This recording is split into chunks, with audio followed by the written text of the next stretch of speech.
Hello,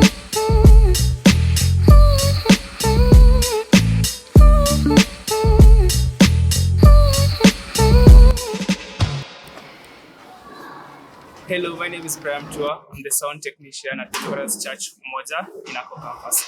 Welcome to this channel. Awesome. It's a nice church. I'm already seeing that stage and I'm loving it. Okay. As you can see, this is our sound room, our media hub, as we like to call it. And we can begin from the audio perspective where I'm comfortable. We use the X-2 mixer, which has 32 inputs, 16 outputs. And for keys, we also have data interface network, where we split our signal to go to the upper chamber where we mix our audio for live stream. Yeah, awesome. Yeah. So basically, whatever happens inside is totally different from the sound that we usually project in our YouTube and Facebook pages. Sorry, the mixer was locked. So, as you can see, we have a small challenge where feeders in a router, but we have 7 channels for drums, which are mic'd. We have 2 for brass, that is clarinet and saxophone. We have a bass guitar input. Then our keyboards, which are 2, usually come out in stereo. We have a 9D channel. Then we have a guitar channel. In our second bank, we have the track channel. We usually run on mono. Then we have 5 wireless microphones. That is for the lead pastor, the 2 worship leaders, our bishop's mic, and a lapel mic, which any pastor can use. Then we have 9 BGV,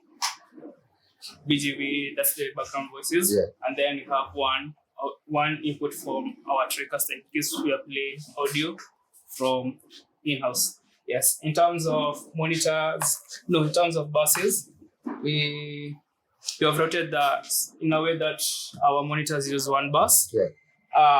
The second bus is for an in-ear person, that is the guitarist, since he doesn't have the P16 mixers. Our subs usually come out via bus.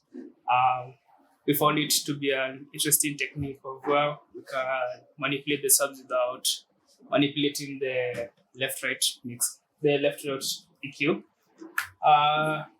The other buses, we have grouped them so that we can use them in our P16, where you find that in the 16 channels, we have 1 dedicated channel for our lead mics. We have 1 dedicated channel for our guitars. For the second keys, we have 1 bus which carries both signals so that he or she can be able to get the stereo input. For effects, I usually run with 2 effects, and that is, I normally use the stereo delay, the plate reverb, and sometimes the chorus and chambers, but most of the time you just find me using the stereo and plate reverb. What else? Matrices. For our mixer, we have sent our backup audio for stream in case our Dante network fails via matrix. That will come out in left right. Then we have routed via aux out to our Presonus sound card where it goes to the streaming PC. For our camera input, in case he needs to record whatever is happening in-house for, let's say, a preaching which Bish does, so that he can be able to sync with the audio which will edit post, we send it to him via the matrix 3 or 4. Even for TriCaster to record the audio in terms of service wise, we also send them the audio. And for the TriCaster, we have split it so it can go to the TriCaster and our Crashes, so they get the same signal from the mixer. Then we have our center field stroke tent. So we have 2 center fields at the stage, which we use to supplement sound for the people who are sitting there in front. Yeah. And we're also using that same output for our Nova Flow tent so that they can get the same sound that is here and the tent. So I don't have to worry that mic is muted in the tent and it is not, and it's been hard here. So to make it easier, just to take the left-right signal and spread it across everywhere. For the challenges of feeders going up and down, we have tried replacing them, but they haven't. So I've ordered a new set, waiting for them to come. Yeah. But for the meantime, I use the X-2 app to help me control the mixer. so that I can have consistent levels rather than having false gauges. So I have to lock the mixer for it to stay constant. Yeah. And I do basically most of the mix on the laptop. Uh-huh. Some people may find it uncomfortable, but we had to adapt for the meantime. Yeah. From there, I think we can go up Right. and I show up the producer.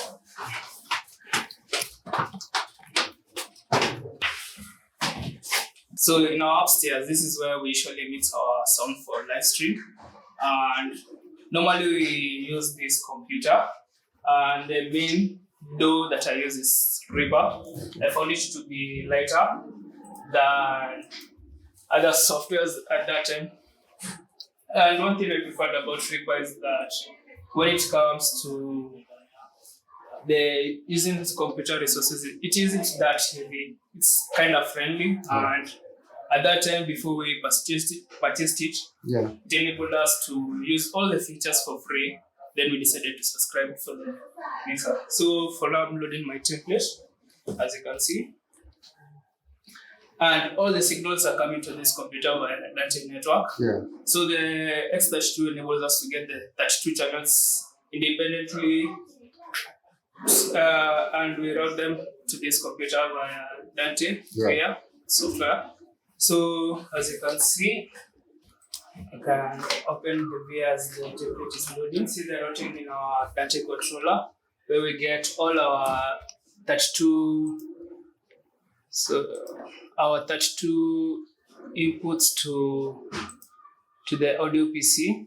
So like we all have 32 channels, and we've also scripted them to individual channels for the computer. Then from the computer, we go to our Reaper. So this is one of the templates that I like using, and I'm actually teaching people on how to mix with. So like for example, all the channels will come. You'll find that I'm using gate. For example, for kick, we have the gate, we have the stock EQ. I like using stock plugins sometimes. Then I have the SSL from Wiz to complement on the EQ and compression of the kick. And I've kind of grouped all my instruments in a funny way, where I get the kick and the bass, the low end instruments in one bus, so that I can be able to compress it sometimes or to enhance it when I'm mixing rather than going on a single channel. Also for the snare and hi-hats, I've combined them in case I need the drums to become more pronounced. I can just increase it or decrease it depending on the player. The toms, I've also grouped them together and have sent them to parallel compression. I have a bus just dedicated to drums where I can just compress them. And here I use CL76 and CLA2 stereo for the compression. I found it just a weird combination of experimenting with different plugins, and I found that was working for us and how our drums are being tuned. So for the tones, they are together. Then I have a bus for the keys where they're just there. I do a little bit of keys compression since our pianist is kind of heavy player. So to regulate him a bit, I just compress it a bit, but you can't feel that compression when you're listening. Then I have a track for the click track, where it's independent. I just have a small EQ to maybe remove the low ends because I don't want my mix to be that muddy. In case of the MD needs to have the recording for himself, for his own projects of post-production, I usually record it for him. But normally I don't like engaging the record because whatever is recorded is usually what people hear. So sometimes we may find ourselves that we are recording it. Now people in stream are hearing what the MD is killing people about. So to avoid all of that, I just disarm the recording now. So we have our channels for the guitar, saxophone, where I've just done some simple EQ and Most of my channels I use SSL channels to help me get the balance and everything. For lapel, this is where it gets a bit tricky because I use a lot of things. I have the EQ, I have the SSL strip, I can show you. I have a DSA, and I have a deverb. So I noticed that most of the time when the lapel was being used, we could hear everything that was happening in the house, and the person who was speaking could speak as well. I realized that it was speaking a lot, and I had to kind of tame it so that everything can be good for the people listening on it. So I found that this helped me reduce the sharpness of those people who are speaking, and the deverb helped me to remove some of the reverb because it's kind of cancelling out the reverb, and the SSL I use it to amplify the signal a bit. Since most of the people who use lapel usually talk slow in our So that's the one which usually has a tricky challenge for me. The others are okay.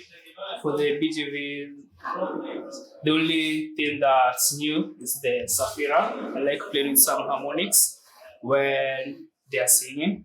And I found this to be one of the good plugins out there that can help me achieve what I was trying to achieve. Then I also have some real-time waves tune, auto-tune to kind of help a bit in pitching. I haven't kept it like 100% so that they can sound natural. I just need people to be themselves, to have those small imperfections rather than have that like everything being too perfect. Let it be natural so that people can notice some of the mistakes they're doing rather than just So basically for the singers I've got they're into sub mixes. So we have like for the sopranos they have their own bass, which the auto-tune here is just set specifically to focus on the sopranos, the altos, and the tenors. And in all of them, all those basses I have sent them to like a delay and a chorus chamber. So in case I need to play, when I feel experimenting on service, I can just say, let me play with chorus and see how it goes. Instead of just applying it to the single channels, I have like a parallel bass which I can use to manipulate it without causing the mix to be weird, because sometimes when we put a plugin on one person, you hear like woo, you wonder what's happening. So I can just adjust it small until it gets there. So for what enables us to hear whatever we're mixing at this mix it, we got them during the pandemic period, because during that time we normally did post-production mostly. We will normally shoot our content, both the video and the audio part. So I and another colleague of mine will come, sit and edit everything from scratch, correct, then we render and give the video to finish the rest of the work. So for us to, I know there's a challenge of people out there seeing that getting to hear the dirty audio in real time is kind of hard. So for us, we found a hack. We had to get a third machine, which is here. I'm sorry it's not on, but this machine normally uses the Dante via. We have two Dante virtual sound card and two Dante via. So the audio, this comp usually call it the audio mix, and there's another one usually call it the stream PC. So the audio mix has one Dante virtual sound card, which enables it to capture the audio from the mixer to here, and the stream PC enables it to get the audio from the mixer, from this our virtual mixer to the stream PC. So whatever is being mixed here, it's usually sent out via out one to the other mixers. And I also have done multicast, where I've enabled that one signal to be spread to very many places. So I can still get this signal and send it back to the mixer. And maybe when there's a playback that is being needed urgently, I can just play it. And it also enables me to monitor directly what is happening up here, because I have an intern who is working on the audio. Wow. So the Dante VR enables us to get the audio in real time. So I've just taken the signal, the left, right, and send it to him. And then when it goes to this computer, we use this radio USB probe, which converts it from USB to XLR. Yeah. So the XLR enables us to connect to the studio monitors. Yes. So this is what enables us to hear our audio. Wow. If you can't get this, you can also use a normal sound card for focus, right? Or the sounders of the ranger, where you just be adapted to the direct monitoring button to enable you to achieve what you achieve here. Yes. Wow. Yeah. So that's the audio part of it. I love it. That was pretty comprehensive and really, really cool. I like your entire setup. Thank you for watching Worship Tech Tour. If you enjoyed this episode, please consider supporting the channel on Patreon and don't forget to subscribe to our channel for more in-depth worship tech explorations. Until next time, see you later.